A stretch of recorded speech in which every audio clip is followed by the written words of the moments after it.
Tonight, the legacy of the Great Recession. More middle-class Americans fall below the poverty line, and a record number are far, far below it. Bob Orr on cyber theft. U.S. intelligence says Russia and China are stealing American technology to build their economies. How often are these attacks happening? Oh, around the clock? Of mice and men and women. Dr. John LaPook reports mice may hold the secret to slowing down the aging process in humans. And Albert Reingewert survived one of the greatest horrors the world has known. Anthony Mason on why he's telling his story now. They were taking away my mother.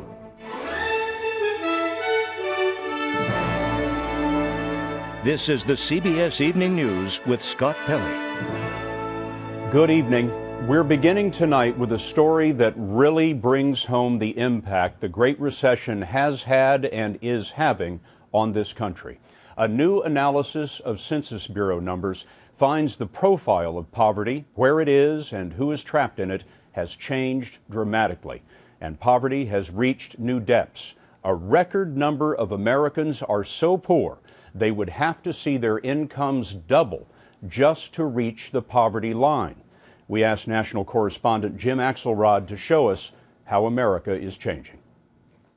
Poverty does not look like it used to, according to a new analysis of U.S. Census data. It is growing fastest, not in the cities, but in the suburbs. In the last decades, poor neighborhoods grew by 54% in the suburbs. Compare that to 18% in the cities. The study was done by the Brookings Institution, a nonpartisan think tank. Elizabeth Kneebone is one of the lead authors. This shift in the demographic profile challenges some of the preconceived notions we have about what extremely poor neighborhoods look like. By the end of the 2000s, residents in these areas were more likely to be white, more likely to be native-born, had higher education levels, and more likely to be homeowners than at the start of the decade. The official poverty level for a family of four is $22,314. 1 out of 15 Americans are now living on 50% or less of that income, an all-time high. The Midwest is the region with the fastest growing poverty rate, up 79%, with Youngstown, Ohio, hit by the loss of steel jobs, home to the nation's highest concentration of poverty. The West saw a 16% decrease. And all this comes a week before the government releases some additional economic data, Scott, that will show more Hispanics and more elderly have fallen into poverty. Jim, thanks very much. What is driving many into poverty is that we've never had unemployment this high for this long. A little later in the broadcast, Byron Pitts will introduce us to some of the folks who are losing their grip on the middle class. And today, are you the face of poverty, you think? We are the growing edge of poverty. Poverty is on the mind of world leaders meeting tonight at the G20 summit in France. President Obama has joined the leaders of the world's 20 largest economies, including China, Japan, France, and Germany. But all eyes are on Greece because it is threatening the world recovery. Greece may default on billions of dollars in debt tied to European and U.S. banks. European leaders struck a deal to bail out Greece, but now that deal is in jeopardy because the Prime Minister, George Papandreou, tried to put the debt agreement up for a vote, and then he backed off. It is a mess, and we asked Alan Pizzi in Athens to sort it all out for us. After a stern rebuke from Western leaders at the G20 summit in France, George Papandreou arrived home to find that even his own party was deserting him. Fending off calls for his resignation, he was forced to scrap a controversial plan to hold a referendum on a bailout deal with Europe that could save Greece from bankruptcy. And the crisis isn't over yet. Tomorrow he faces a no-confidence vote that could bring down his government and the bailout plan with it. If the deal doesn't go through, Greece won't receive the next tranche of rescue money, $11 billion, and the country could be bankrupt within weeks. Even some of Papandreou's own MPs were aghast at how dire the situation had become. How close do you think Greece came to disaster today? Very close, very close. And the country is still teetering on the edge. Mere rumors that Papandreou might be on his way out sent the Greek stock market up 4 points after 3 days of heavy falls. But it will take more than that to lift Greek spirits. If the deal can be salvaged, there will likely be more riots on the streets as Greece braces for more cuts to salaries and pensions. But the beleaguered Greeks can expect little sympathy. The threat of the collapse of a member of the euro currency has sent shockwaves across stock markets in Europe and will spill over onto American shores. The stakes for tomorrow's no-confidence vote couldn't be higher. The latest rumor has it that in exchange for a vote of confidence, Papandreou will step down, paving the way for a national unity government. But given his record so far, that's still a maybe. As one political commentator here put it, when the Prime Minister speaks, even Greeks need an interpreter. Scott? Alan, thanks very much. President Obama is trying to interpret what all of this means, and our chief White House correspondent, Norah O'Donnell, is traveling with the president in France. Norah? Scott, and President Obama delivered an urgent message to world leaders gathered here that it is time for them to come together and solve this European debt crisis before it becomes a contagion and spreads to the rest of the world. Central to our discussions in the G20 is how do we achieve greater global growth and put people back to work. There was a collective sigh of relief today when Greece backed down. That decision by Mr. Papandreou followed some really hardball tactics played by the French and German leaders. They essentially threatened to kick Greece out of the Eurozone and to withhold financial aid. And there's a feeling among Obama administration officials that that intense pressure really worked. Scott, as one senior White House official said to me tonight, everyone is under the bright lights of this summit. It shows the utility of these kinds of meetings. Norah, thanks very much. One cornerstone of President Obama's plan to jumpstart the economy is green energy. But today, a House panel subpoenaed White House documents concerning Solyndra, the failed solar panel maker. The Obama administration gave the company more than $500 million, but Solyndra filed for bankruptcy and laid off 1,100 workers. Taxpayers may have to shell out more to prop up Freddie Mac, the government-controlled mortgage giant. Today, Freddie Mac requested $6 billion in additional aid. That's on top of the $169 billion that taxpayers have already shelled out, rescuing Freddie Mac and a similar mortgage company, Fannie Mae. It might get worse. According to government estimates, Freddie and Fannie may need as much as another $142 billion through 2014 just to stay afloat. There is news tonight of another threat to America's economy and security: cyber attacks. A report out today points a finger at who's behind them. Homeland Security correspondent Bob Orr has the details. U.S. drones, increasingly used to kill top terror leaders, have now become a target themselves. The technology behind unmanned airplanes is high on the list of secrets that computer spies are trying to steal. And for the first time, U.S. intelligence officials are publicly identifying China and Russia as the top cyber thieves. A new report titled "Foreign Spies Stealing U.S. Economic Secrets" warns both governments will remain aggressive and capable collectors of sensitive information. China and Russia are really at the top of the pack. Joel Brenner, America's top counterintelligence official until 2009, says their electronic espionage efforts are relentless. How often are these attacks happening? Around the clock. Every day. Every day. It goes on all the time, 7 days a week. State-sponsored spies have repeatedly hacked government servers at the Pentagon and stolen corporate secrets from U.S. car makers and chemical companies. Chinese hackers are also blamed for attacks on large information systems, including Google's networks. It is not known how much has been stolen or at what cost, but reliable estimates put the loss at more than $100 billion a year. In this computer age, cyber espionage is increasingly replacing cloak and dagger. If you can steal massive amounts of information from other people's networks from halfway around the world, you don't need a spy to penetrate the organization. The new intelligence report warns cyber attacks are going to escalate, calling them, Scott, a growing and persistent threat to the U.S. economy's security. Bob, what does U.S. intelligence worry the most about with cyber attacks? Well, they are especially worried about the vulnerability of the nation's electric power grid because, frankly, with a few mouse clicks, the grid could be disrupted, in the worst case, maybe even taken down. In fact, Brenner told us today, if at all possible, we should try to disconnect the grid from the public internet.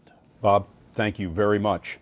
Republican presidential contender Herman Cain is trying to get his campaign back on track, meeting today with former Secretary of State Henry Kissinger. But the allegations of sexual harassment have not gone away. One of at least 3 accusers wants to tell her side of the story, and her lawyer says the woman may put out a written statement tomorrow. Cain, for his part, insists that he has never harassed anyone. Science finds a way to slow the aging process. The makers of the diabetes drug Avandia will pay a record settlement, and a monster iceberg in the making when the CBS Evening News continues.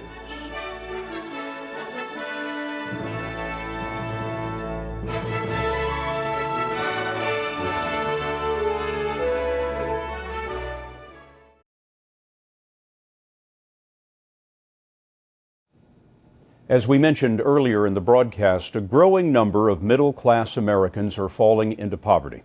It's hard to imagine everything that you've worked for slowly slipping away unless you've lived it. Byron Pitts introduces us to a family that is living it. If you hit rock bottom, where would you go? Who would you write? Dear Mr. Robinson. Diane Struble of Greensboro, North Carolina, wrote to her local newspaper. I'm not the homeless man down on the corner begging for change. I'm anybody living anywhere, USA. 2 years ago, Diane and Todd Struble were living the dream. College educated, careers, middle class, a combined annual income of $85,000. A lot of that was donated. But in November 2009, Todd lost his job and hasn't had a steady paycheck since. At this point, have you guys calculated how broke are you? Savings account. How much money in a savings account? Zero. $25 because that's the minimum to keep the account. Checking account. It's probably about 100 right now. 401k. Oh, wow. Hers is gone, and I had to take out what I could out of my pension. Chicken and dumplings, which is one of their favorites. Diane is now the primary breadwinner, earning $22,000 a year. They've gone from middle class to below the poverty line. So what's in this picture? A local school teacher, she's getting a daily education in humility. She talked about it in that letter she emailed to the local newspaper. I'm grateful for the leftover cereal that I sneak out of work in an oversized purse. And I'm grateful for my superiors who see but pretend they don't see. Not easy writing that kind of letter. No. Why'd you hit send? When you've been in this situation for a long time, you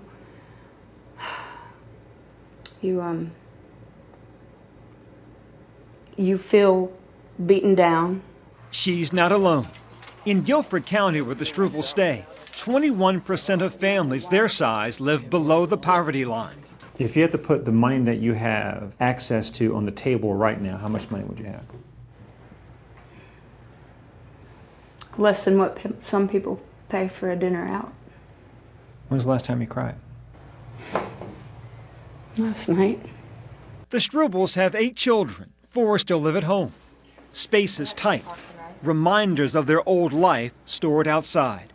We try to disguise the fact that it's a closet. Their walk-in closet is now 6-year-old Sadie's bedroom. But it takes more than stuffed animals and pink sheets to fool teenagers. They know the hard truth. Ben is 14. I remember one time we had it was about soup for 2 weeks, or was it longer? I don't know. But it was just 2 weeks, I'm going to say, about every day just having soup. So that was kind of rough. And today, are you the face of poverty, you think? We are the growing edge of poverty.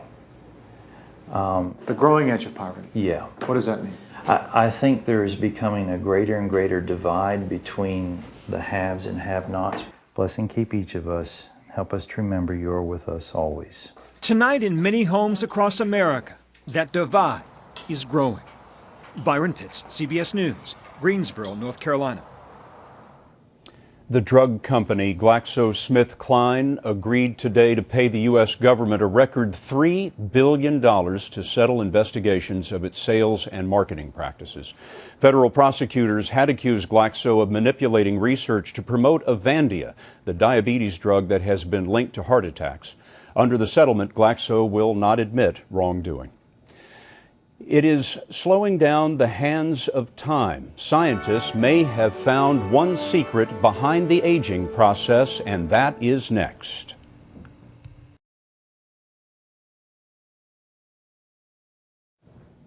It's not quite the fountain of youth, but researchers tell us tonight they have found new clues to the aging process. In fact, they say they've managed to slow it down, in mice anyway. These two mice are the same age. The one on the left appears past his prime, while the one on the right remains healthy. Dr. John LaPook is our medical correspondent. And John, I wonder, how did the researchers figure this out? Scott, there are cells in mice and humans called senescent cells, and they accumulate with aging. They secrete toxic substances that can damage the surrounding tissues. And doctors have always wondered, could they somehow be involved in the aging process? Well, what these researchers did was figure out a way to destroy the senescent cells in young mice. And when they did that, they blunted the aging process. They then let the mice get a little older, destroyed the senescent cells again, and sure enough, they further blunted any further aging. Now, what they were not able to do is reverse aging. Well, what are the implications for humans? Got to rush to say these are in mice, not men. It's preliminary, and who knows how it's going to be applied to man. But just for fun, let's go there, okay? It turns out that in mice, if they do exercise, they lower the number of those cells. So perhaps that's the mechanism by which exercise helps all of us, and that's something people can do now. But real science fiction, and who knows if this will happen, imagine if you could make a vaccine against the senescent cells. So as you get older, your own immune system destroys them and blunts the aging process. Imagine that, Scott. For good or for bad, a vaccine against aging. John, thank you very much. Incredible. As breakups go, this is a big one. NASA scientists have discovered a giant crack in an Antarctic glacier. The crack is 18 miles long, 260 feet wide, and growing every day. They say an iceberg the size of New York City could break away by the end of the year. The result, they say, of natural shifts in the glacier, not global warming. It has a French name, but nothing can be more American than the Chevrolet.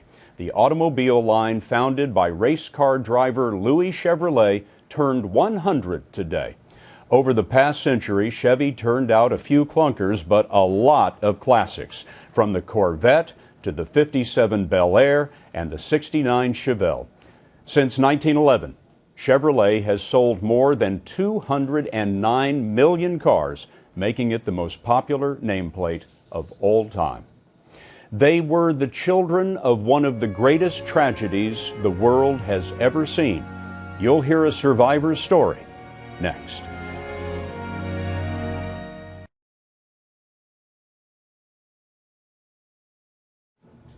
This is a remarkable story of one of the enduring tragedies of the Holocaust, the shattering of so many families. Parents, brothers, and sisters vanished, their fates unknown. 7 decades later, Anthony Mason reports there's now an effort to piece together the stories before they're lost forever. So these are the original photographs? These are the originals. The pictures from the archives of the National Holocaust Memorial Museum in Washington are all of children, more than 1,100 orphaned or displaced by the Nazi persecution. This was taken in August of 1946. Mm-hmm. The portraits were taken by aid workers trying to reunite the children with surviving family. Most of them were in hiding during the war, and after the war they were put into children's homes all over Europe.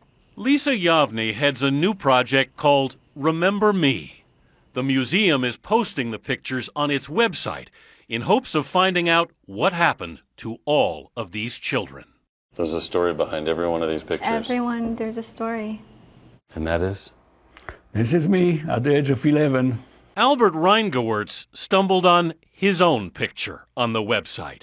Now living outside Philadelphia, this is his story.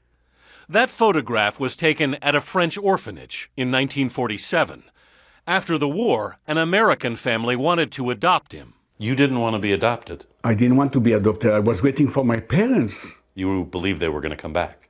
I was hoping they will come back. Reingewertz's parents, Nachman and Sarah, were arrested in 1942. His father by the Gestapo, his mother by French police. I'll never forget those steps, going up the stairs, and then the knock on the door. My heart was exploding. Did you understand what was happening then? Of course I understood. Of course, they were taking away my mother. His father lasted 4 months at Auschwitz. His mother was listed dead on arrival. Only recently did he discover what that meant. So what you found out was that strictly that they sent her straight to the gas chamber. That's right. How can it feel to be finding out these things now? It's so horrible. You have no idea. That night I wake up and my mind locks up on this, and that's it. No more sleeping. The Holocaust Museum is slowly learning more and more of these stories. These people have been found. Already, more than 230 have been identified and interviewed. My father was an electrician. Raised by relatives, Albert Reingewirtz moved to America in 1967. For years, he resisted speaking up. But now, It's my duty. I have to speak. I have to. Anthony Mason, CBS News, Havertown, Pennsylvania. And that's the CBS Evening News for tonight. For all of us at CBS News all around the world, good night.